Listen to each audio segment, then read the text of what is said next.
Bonjour et bienvenue, nous allons vous expliquer un extrait du livre de Voltaire. Cet extrait du livre de Voltaire s'intitule L'Eldorado, un pays merveilleux. Cet extrait du livre Candide, c'est donc Voltaire qui l'a écrit en imaginant un pays selon lui merveilleux. Voltaire, philosophe des Lumières, est né en 1694 et mort en 1778. Il veut selon lui diffuser les lumières de la raison.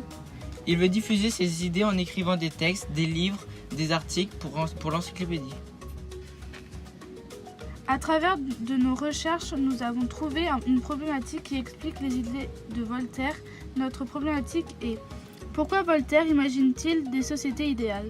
Parce qu'il veut, à travers cet extrait de livres, articles et textes, montrer que ses idées de son monde parfait.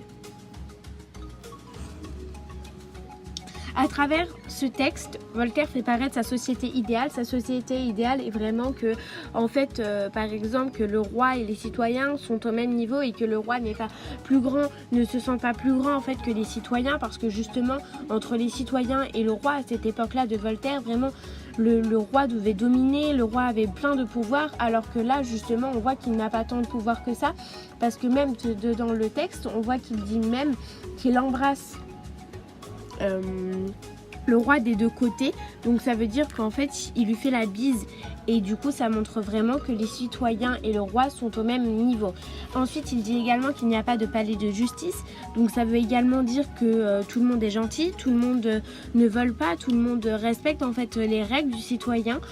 Et du coup, le palais de justice, on dit même qu'il est remplacé par un palais de mathématiques, de physique. Donc un palais vraiment où on étudie et justement tout le monde est cultivé, tout le monde a cette opportunité-là d'être cultivé. Et ce qui prouve vraiment que dans ce monde-là, ils se respectent. Et on voit même que tout le monde est chaleureux, parce qu'il dit même que lorsqu'il arrive dans son village-là, il est accueilli par 1000 musiciens, et ce qui prouve que les gens accueillent vraiment très très bien lorsque ils arrivent dans une nouvelle ville ou ce genre de choses.